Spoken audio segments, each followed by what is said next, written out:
Hey everyone, Elizabeth here. The Last Laugh delivers stories that leave you speechless. If you're here for it, hit subscribe and let's go. The morning my mother decided to sue me, I was eating toast at my kitchen table in Chicago, watching snow collect on the fire escape outside my window, listening to a podcast about migratory birds. It was the kind of quiet Tuesday morning I had spent years building, carefully, deliberately, the way you build anything worth having. Slowly and without announcing it to anyone. My phone lit up with a number I didn't recognize. I almost let it go to voicemail. Ms. Reyes. The voice was clipped, professional. My name is Douglas Hale. I'm an attorney in Phoenix. I've been retained by your parents, Carmela and Robert Reyes, to pursue a civil claim against you for financial restitution. They allege you have been uncooperative in providing financial support to the family despite your means. I'm calling as a professional courtesy before we file. I set down my toast. Outside, a pigeon landed on the fire escape, looked at me and flew away. Thank you for the call, Mr. Hale, I said. My attorney will be in touch. I hung up, finished my toast, and then I sat there for a long time. Not crying. Not panicking. Just remembering. Because the thing about being sued by your own mother is that it doesn't arrive like a shock. It arrives like the last page of a book you've been reading for 30 years. And you already knew how it ended. I grew up in Glendale, Arizona, the second of 3 children and the only one who seemed to understand from a very young age that something in our household ran on a different kind of currency than love. My older brother Marcus was my parents' pride. The charming one, the funny one, the one my father coached in Little League and my mother drove to every practice with coffee in her hand and devotion in her face. My younger sister Priya was the baby, born 12 years after me when my parents were briefly, confusingly happy again. And she was treated with the softness of a second chance. I was the middle. The useful one. It started the way it always starts in families like mine. So gradually you don't notice the architecture being built around you until you're already living inside it. I was good at school and that was fine because good grades didn't cost anything. I was responsible and that was fine because responsibility is convenient. I was quiet about my feelings and that was better than fine. It was preferred. By the time I was 16, I was babysitting Priya every Friday while my parents went to dinner. By 17, I was tutoring 2 neighbors' kids for cash and handing a portion of it to my mother every month without being asked. I just understood that it was expected, the way you understand the rules of a game nobody has officially explained to you. When I got a full scholarship to Northwestern for accounting and finance, my father said at dinner, "Well, at least she won't cost us anything for college." My mother nodded and passed the rice. I moved to Chicago the following August with 2 suitcases and enough savings for 3 months of rent. I did not cry when I left. I had already cried everything out the year before, during a week when I was so sick with the flu that I couldn't get out of bed, and my mother had come to my room not to check on me but to ask whether I could still watch Priya that Friday because they had a reservation. That was the week I understood what I was to them, and I filed that understanding somewhere deep and load-bearing inside myself, and I got up on Saturday morning and I got to work. Chicago was the first place in my life that felt like mine. Northwestern was everything I had hoped. Intellectually alive, demanding in ways that felt like respect rather than extraction. I threw myself into my coursework with the particular ferocity of someone who has discovered that excellence is available to her if she simply reaches for it. I graduated in 3 years. Summa cum laude. I had 2 job offers before I'd returned my cap and gown. I took the position at Meridian Financial Group as a junior analyst. I rented a studio apartment in Logan Square that smelled like old wood and radiator heat, and I filled it with plants and a good coffee maker and secondhand bookshelves, and I was happy in a way I hadn't known was available to me.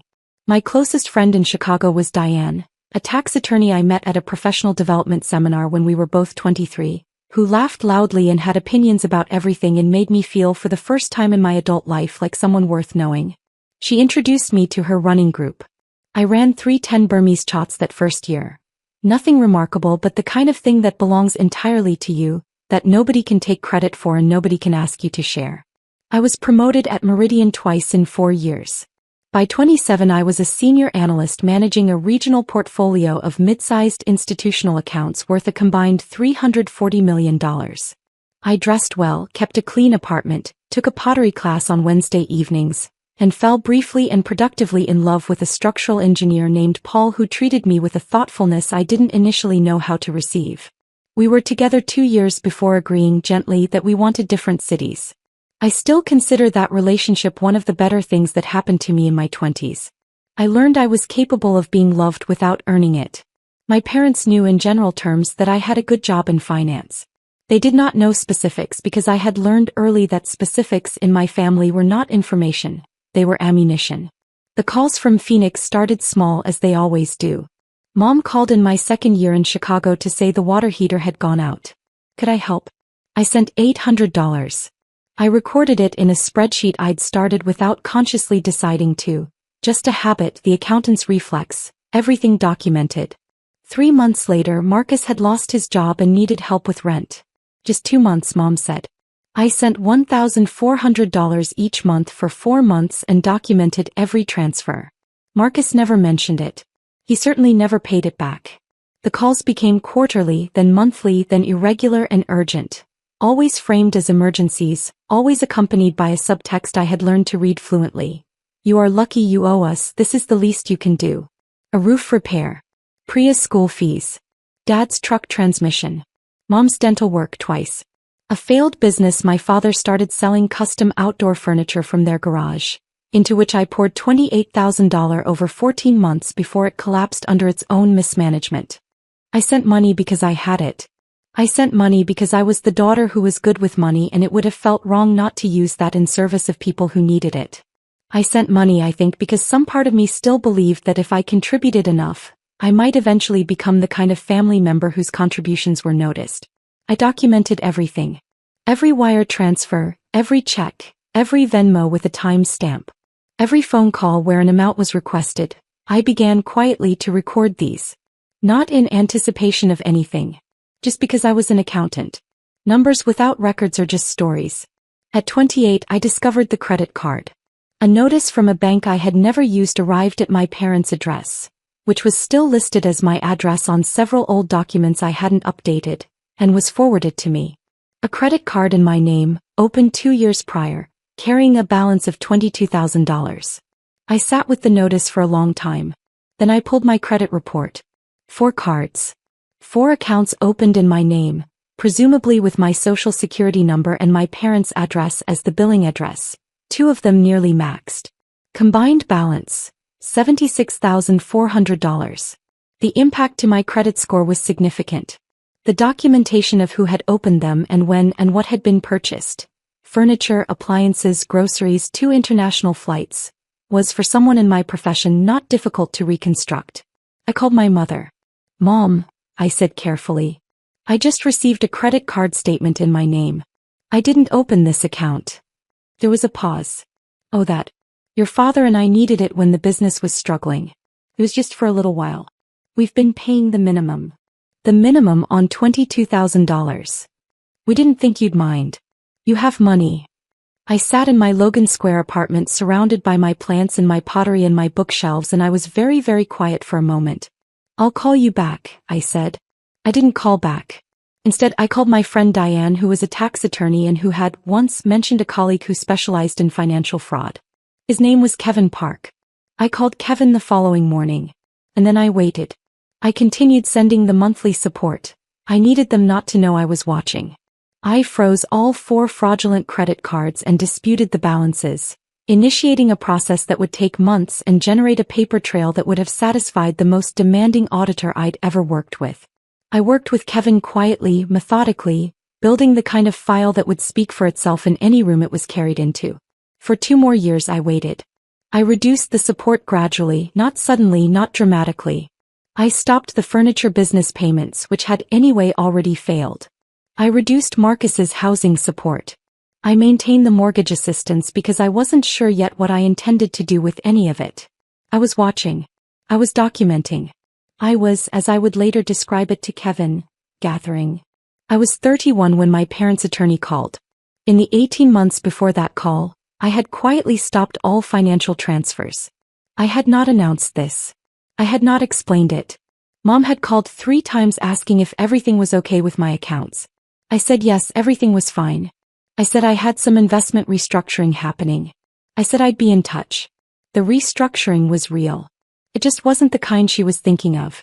Kevin Park was 52 years old, a former federal prosecutor who had spent the second half of his career representing clients in exactly this kind of case: financial exploitation within families, which he said was both more common and more legally complex than most people assumed.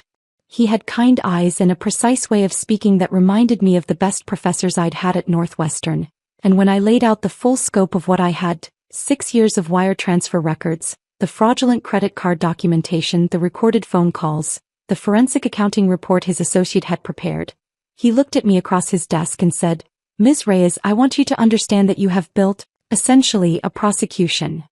"I know," I said. "Most clients in your position are either too emotionally compromised to do this work or too financially unsophisticated. You are neither." "I am an accountant," I said. "And I am very tired." He nodded. "That comes through in the file." We filed our response to the civil claim within 2 weeks of the initial attorney call. The response included a counterclaim. Kevin filed for an emergency order to preserve records held by my parents related to the fraudulent accounts, which was granted. He submitted notice to the court that we intended to enter financial evidence in response to the restitution claim. We also, separately, filed a report with the Phoenix Police Department's Financial Crimes Unit regarding the credit card fraud. That investigation would move at its own pace, separate from the civil proceeding. My mother called me 4 times in the 3 weeks between the filing of our response and the court date. I let all 4 calls go to voicemail. Not out of cruelty, I had simply nothing productive to say, and I had learned over 31 years that conversations with my mother required me to manage her emotions at the expense of my own clarity. I needed my clarity. Diane drove from her office to mine the evening before the hearing and brought Thai food and sat across from me at my kitchen table where the snow had been replaced by April with muddy Chicago rain. "How are you actually doing?" she asked. "I'm tired of this being the most interesting thing about me," I said. She laughed and then she looked at me more carefully. "That's a real answer." "It is." I ate my pad CEW. "I have accounts to review tomorrow afternoon. After the hearing I'm going to come home, make coffee and look at spreadsheets, and it's going to feel like the best thing I've ever done." "You're going to be fine," she said. "I know," I said. "I've known for a while." The Cook County Courthouse on a Thursday morning in April smells like old paper and burnt coffee and the particular institutional calm of a building that has seen everything and is therefore surprised by nothing. I arrived 20 minutes early in my charcoal blazer and sat in the hallway outside the hearing room with Kevin and his associate, a young woman named Priya, a coincidence that I decided not to mention to anyone, who had organized our exhibits into 4 bound volumes with color-coded tabs. I saw my mother enter with her attorney at 8:53. She was wearing her church clothes, a navy blue dress, pearl earrings, and she had done her hair carefully, and for a moment, looking at her across the marble hallway, I felt the thing I had spent years trying to locate a name for. Not quite grief and not quite anger, but something in the space between them that doesn't have a clean word in English. She had been a real mother once. When I was very small, she had read to me every night and made me soup when I was sick and called me Mija in a voice that was soft and meant it. I don't know exactly when that mother was replaced by the one sitting across the courtroom aisle from me now. I suspect it was gradual, the way erosion is gradual, and that she may not even know it happened. I didn't look at her again. I looked at Kevin, who nodded once, and then I looked at the judge's bench and I waited. The hearing opened with opposing counsel, Douglas Hale, in a gray suit that needed pressing, presenting the claim. He was practiced and smooth and delivered the case with a confident simplicity. His clients had raised their daughter, provided for her education, supported her development, and now, in their later years, found themselves in financial difficulty while their daughter, despite evident means, refused to provide assistance. He invoked filial piety in 2 separate sentences and used the word ingratitude 3 times. My mother sat straight in her chair throughout and nodded at key moments like a woman who had rehearsed this. "Your Honor," Hale concluded, "the family is seeking restitution of $180,000, representing their estimate of the financial support they are owed given the disparity in financial means between Ms. Reyes and her parents." The judge, a woman in her 60s named the Honorable Christine Aldrich, whose reputation Kevin had described as no-nonsense with a long memory for bad faith, made a note without expression. "Mr. Park," she said. Response. Kevin rose. He was unhurried. He buttoned his jacket. "Your Honor, thank you." Before I respond to the substance of the claim, I'd like to enter into evidence exhibits A through R. He nodded to his associate who carried the first bound volume to the clerk. These exhibits document $280,000 in financial transfers made by my client to or on behalf of the Reyes family over the past 6 years. Wire transfers, bank records, money order receipts, and in some cases recorded verbal requests for funds. He paused. In addition, Exhibit S is a forensic accounting report documenting 4 credit card accounts opened in my client's name without her knowledge or consent, carrying fraudulent charges totaling $76,400. And Exhibit T is a police report number filed with the Phoenix Financial Crimes Unit 14 days ago in connection with those accounts. The room was very quiet. Judge Aldrich looked at Exhibit A for a long moment. Then she looked at Hale. "Mr. Hale," she said, "were you aware of this documentation when you filed this claim?" Hale's jaw tightened. "Your Honor, my clients did not." "I'm asking whether you were aware." "Both. I was not provided with complete information, Your Honor." She looked at him for a long moment. "Will take 15 minutes. In the hallway I stood by a window and watched traffic on the street below. Kevin stood beside me and said nothing for a while, which is one of the things I most appreciated about him. "She's looking at the wire transfer records," he said eventually. "I know.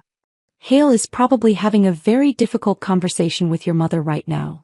"I know that too. I watched a delivery truck navigate a left turn. I thought about my pottery class, which I had missed 3 Wednesdays in a row. I thought about the Migratory Bird podcast I had been listening to when the first attorney call arrived. The part where the ornithologist explained how certain birds navigate by magnetic field, by starlight, by an internal compass so precise it cannot be disrupted by weather. I thought, I have always known where I was going.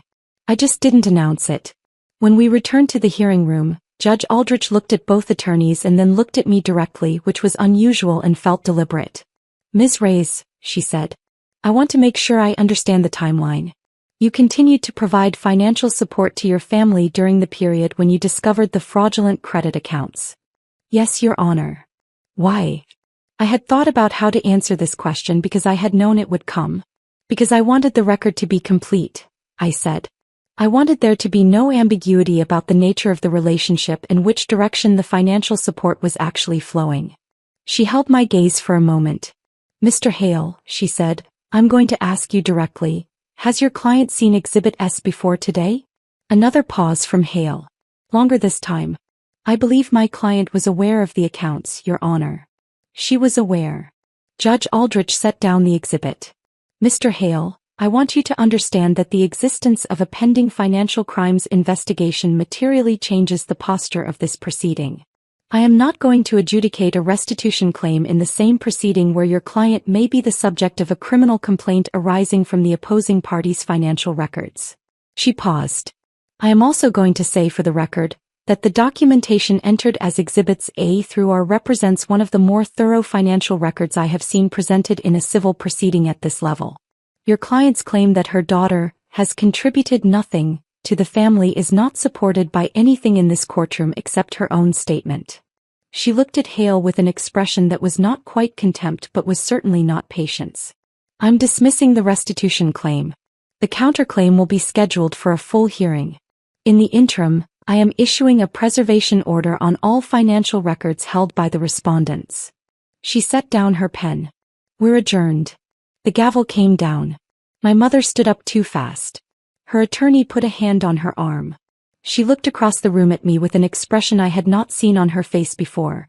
Not anger, which I knew well, and not the particular flatness she used to dismiss me, but something rawer and less composed. Something that might, in another story, have led somewhere. I looked at her for a moment. I thought about the soft voice that had once said Mija. And I thought about the $800 water heater and the furniture business and the 4 credit cards and the 31 years of accumulated arithmetic.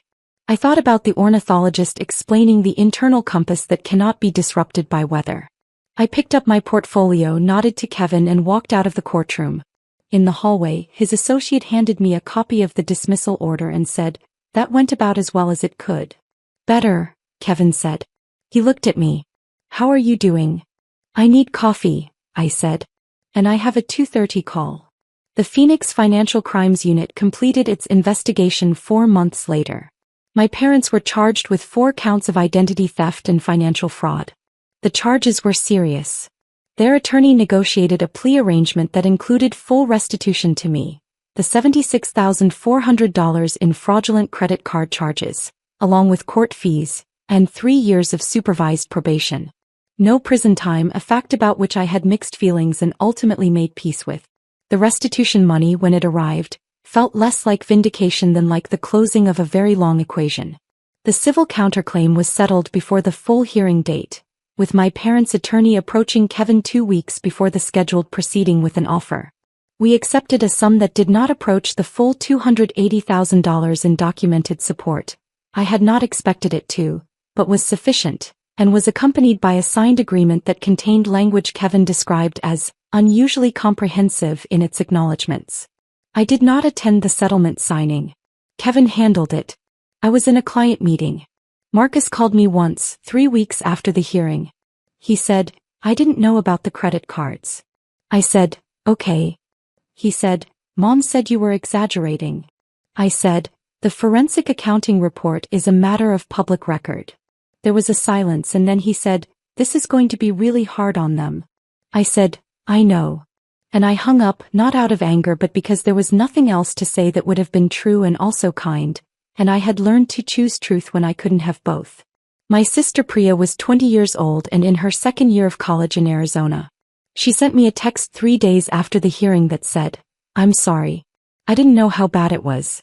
Can we talk sometime?" I wrote back, "Yes. When you're ready." We had dinner over video call 2 months later. She cried. I didn't, not then. I cried later alone, which is where I prefer to do it. She was 20 years old and not responsible for the architecture she had been born into, and I thought about the soft voice that had once said Mija and decided that Priya deserved something different. We are still in contact. Carefully, slowly. It is one of the more delicate things I am building. My mother did not contact me. I did not expect her to.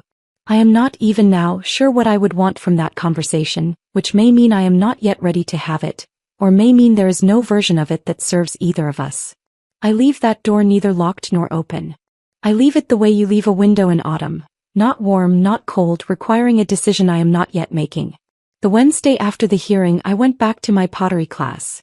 My instructor, a 60-year-old Croatian woman named Marta who had the hands of someone twice as strong as she looked, watched me center a piece of clay for 5 minutes without speaking. Then she said, "You are thinking about something." "I'm trying not to," I said. "That's the problem," she said. "Don't try not to think. Let the thinking happen and put it in the clay." I pressed my hands around the spinning form and thought about the ornithologist and the magnetic compass and the 31 years and the 4 bound volumes of evidence and the moment the gavel came down and the moment in the hallway with my mother's eyes finding mine across the marble floor. And I pressed all of it into the clay, and the bowl came out uneven and thick on one side and I kept it anyway. It sits on my kitchen shelf now, next to the good coffee maker, in the apartment where snow collects on the fire escape in winter. When I look at it I think, this is what it looks like when you put all of it somewhere. Not beautiful. Not broken. Just made. I am 32 years old. I run on Saturday mornings along the lakeshore.